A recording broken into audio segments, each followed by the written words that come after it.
Hello friends, ये video SSC CGL 2022 mains के लिए है। और इसके पहले एसएससी सीजीएल 2022 मेंस से रिलेटेड मैं दो वीडियो और बना चुका हूँ।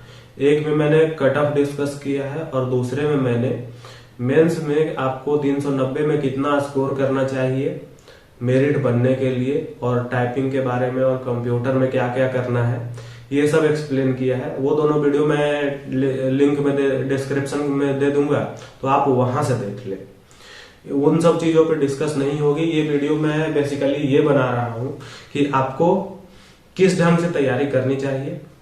देखिए, सबसे पहले तो ये बात समझिए कि इंस्पेक्टर आपको बनना है तो मेहनत आपको ही करनी पड़ेगी, आपके बदले में कोई और मेहनत नहीं कर देगा।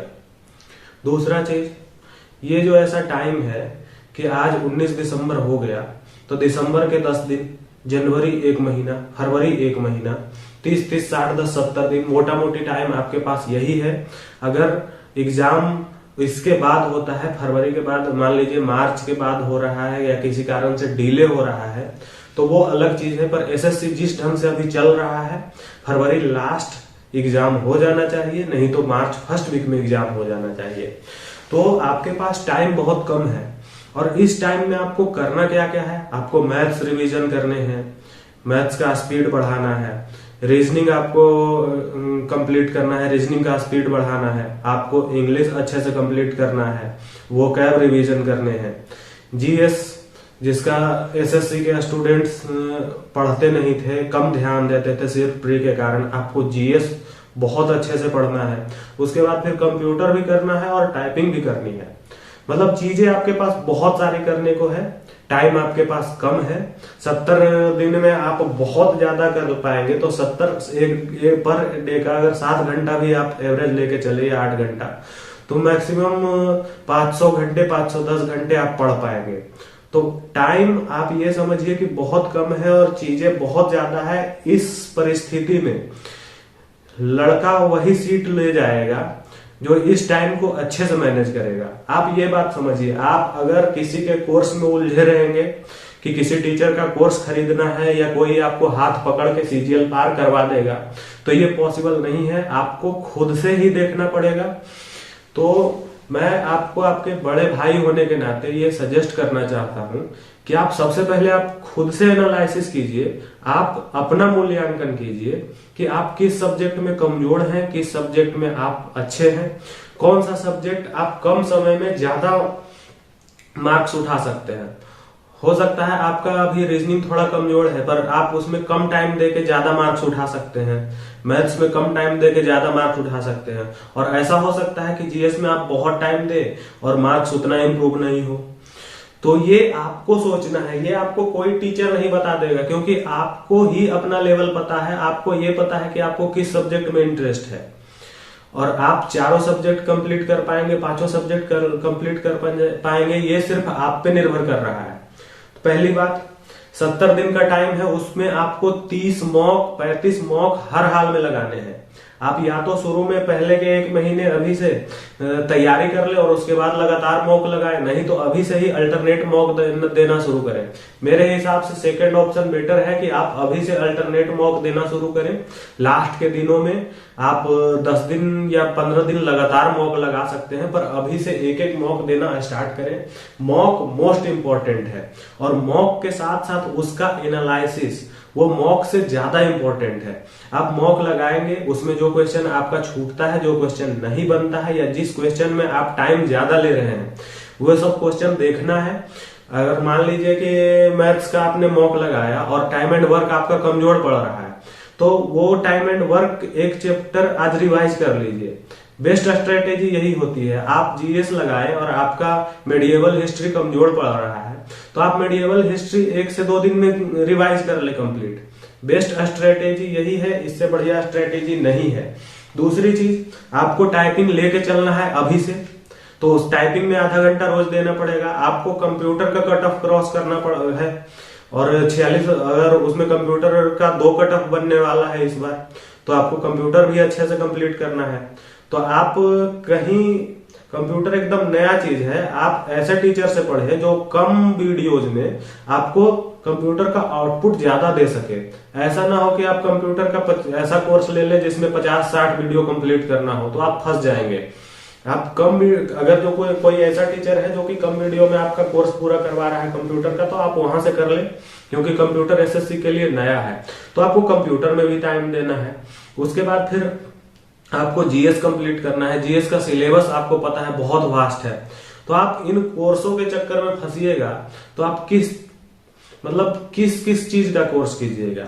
मेरा आपसे सजेशन यही रहेगा कि अगर आपका कोई वीक है, मान लीजिए आप मैथ्स में वीक हैं, तो आप मैथ्स का कोर्स ले सकते हैं, पर मैथ्स का कोर्स लेके उसको पूरा कंप्लीट करने के चक्कर में ना जाइए। जो चैप्टर आपका खुद से हो सकता है आप उसको खुद से कर लें, और जो चैप्टर में आपको एकदम नॉलेज नहीं है आप उस चैप्टर को उस कोर्स से कर ले, वो बेटर है। बट आप उसी कोर्स को पूरा ले जाइएगा तो सिर्फ मैथ पे आप टाइम दे पाएंगे, बाकी सब सब्जेक्ट पे टाइम नहीं दे पाएंगे।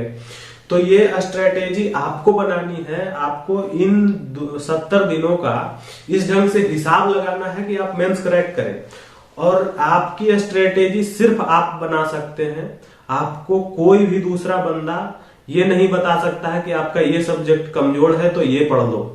ये आपको खुद से एनालिसिस करना है। आपने प्री का आपका मार्क्स आया है, आप उस हिसाब से भी एनालिसिस करें कि आपके प्री में कितने बने, किस ढंग के क्वेश्चन आपने किस सेक्शन में अच्छा किया, किस सेक्शन में खराब किया। तो आप कोर्स ले सकते हैं किसी टीचर का, पर हर सब्जेक्ट का ना लें, जो आपका वीक है उसका लें, और जो सब्जेक्ट आप ले रहे हैं उसमें भी पूरा वीडियो उसका कंप्लीट करने की जरूरत नहीं है। आपका जो टॉपिक कमजोर है सिर्फ उस टॉपिक का कर लीजिए, और जो टॉपिक आपका खुद से हो सकता है तो वो टॉपिक आप खुद से कर लीजिए। मॉक में मैं आपको बताना चाहूंगा कि आपका एक सेक्शन है मैथ रीजनिंग, दूसरा सेक्शन है इंग्लिश और जीएस, और तीसरा सेक्शन है कंप्यूटर। आप यहाँ पे ध्यान दें कि अगर जो आप पूरा मॉक लगाने बैठेंगे तो आपको 2.25 घंटे लगेंगे, ठीक।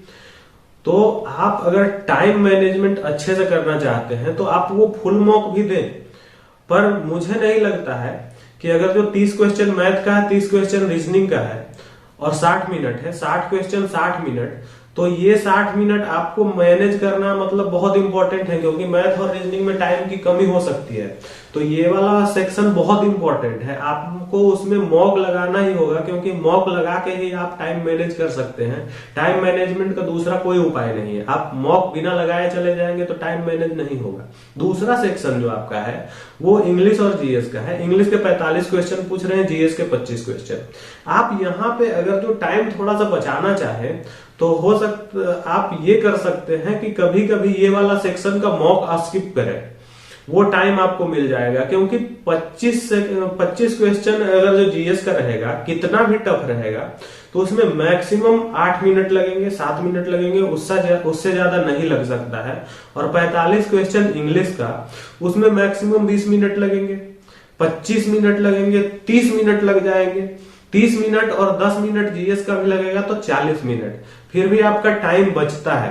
तो आप यहाँ पे ये थोड़ा सा दिमाग लगाइए कि आपको इंग्लिश और जीएस वाला मॉक लगाने से इतना फायदा नहीं है, उसमें टाइम मैनेजमेंट आपको नहीं करना है। उससे बेटर रहेगा कि आप इंग्लिश और जीएस का कंटेंट थोड़ा अच्छे से पढ़ लें, इंग्लिश को अच्छे से रिवाइज करें, जीएस को और अच्छे से रिवाइज करें उस टाइम में, क्योंकि टाइम कम है, मैं इसलिए बता रहा हूँ। अगर टाइम ज्यादा होता है, आपको लग रहा है, तो आप फुल मॉक लगाइए, या फिर आपसे टाइम मैनेज नहीं हो रहा है इस सेक्शन में भी, जीएस और इंग्लिश में आपका टाइम मैनेज नहीं हो रहा है, तो आप इसका मॉक लगाइए। वो आप पे डिपेंड करता है। मैं एक सिर्फ सजेशन दे रहा हूं कि आप इन चीजों को, अगर जो आप अल्टरनेट मॉक लगा रहे हैं तो आप एक दिन स्किप भी कर सकते हैं ये सेक्शन को, क्योंकि इसमें मॉक से उतना मतलब है नहीं, टाइम मैनेज हो ही जाएगा। कंप्यूटर का क्वेश्चन है 20 और उसमें टाइम दिया है 15, तो वो भी मैनेज हो जाएगा। तो वो सेक्शन मॉक सिर्फ आप उन सेक्शनों का इसलिए दे क्योंकि आपको क्वेश्चन का लेवल पता लगेगा, क्वेश्चन किस ढंग से आ रहा है, टाइम मैनेजमेंट कभी कभी आप दे ले। पर अगर आप उस टाइम का उपयोग इधर जीएस पढ़ने में और इंग्लिश पढ़ने में लगाएं तो वो ज्यादा बेटर होगा मेरे हिसाब से। बाकी स्ट्रेटेजी आपको अपनी खुद ही तैयार करनी है।